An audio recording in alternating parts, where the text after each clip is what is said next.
Hello bachcho, let's understand the question first. On passing 1 Faraday of electricity through the electrolytic cell containing Ag plus, Ni2 plus, chromium 3 plus ion, Ni2 plus ion and chromium 3 plus ion solution connected in series. The deposited Ag, nickel and chromium. देखिए question में क्या है कि आपके पास में electrolytic cell है और इसमें क्या है, इलेक्ट्रोलिटिक सेल में आपके पास में Ag प्लस आयन प्रेजेंट है। ठीक है, Ag प्लस आयन का कोई सॉल्ट होगा, निकल प्लस 2 का कोई सॉल्ट होगा, क्रोमियम 3 प्लस का कोई सॉल्ट होगा। ठीक है, और इन सेलों को क्या लगा रखा है, सीरीज में लगा रखा है। इन सेलों को कैसे कनेक्ट कर दिया गया है, सीरीज में कनेक्ट कर दिया गया है। ठीक है, ये बात समझ में आ गई। और इसमें 1 फैराडे जो इलेक्ट्रिसिटी है उसको पास किया गया है। तो यहां पर हम बात करते हैं, ये कुछ कुछ किसको डिफाइन कर रहा है, ये डिफाइन कर रहा है फैराडे सेकेंड लॉ। तो फैराडे सेकेंड लॉ में क्या होता है कि अगर ऐसी सिचुएशन होती है कि जहां पर एक से ज्यादा सेल अगर सीरीज में कनेक्टेड होते हैं तो जो भी अमाउंट इलेक्ट्रोड पर डिपॉजिटेड होता है उसके नंबर ऑफ इक्विवेलेंट जो होते हैं वो सेम होते हैं। यानी कि अगर हम यहाँ बात करें according to Faraday second law, तो number of equivalent of silver is equal to क्या हम लिखेंगे, number of equivalent of nickel is equal to क्या लिखेंगे, number of equivalent of chromium. यही तो होगा। क्लियर है। अब नंबर ऑफ इक्विवेलेंट सबके इक्वल होंगे। यहां पर देखिएगा हमें ऑप्शंस दे रखा है, यानी कि इसका मतलब वेट रेशियो हमको दिया हुआ है, ये वेट रेशियो है।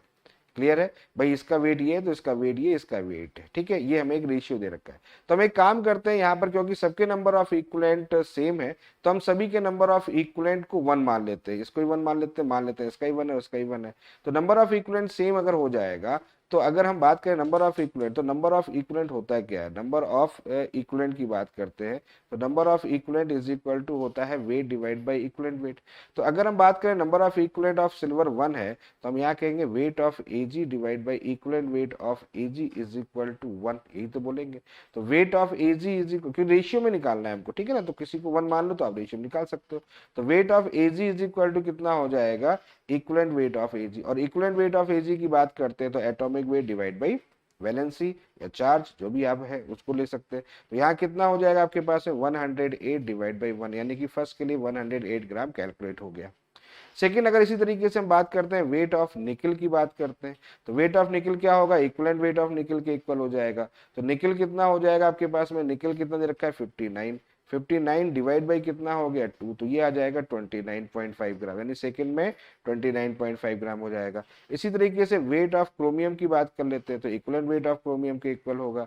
इक्विवेलेंट वेट ऑफ क्रोमियम हो गया तो यहाँ कितना हो जाएगा 52, 52 डिवाइड बाई 3 है ना, 3 है प्लस 3 है, तो ये हो जाएगा आपके पास में 17.3 ग्राम।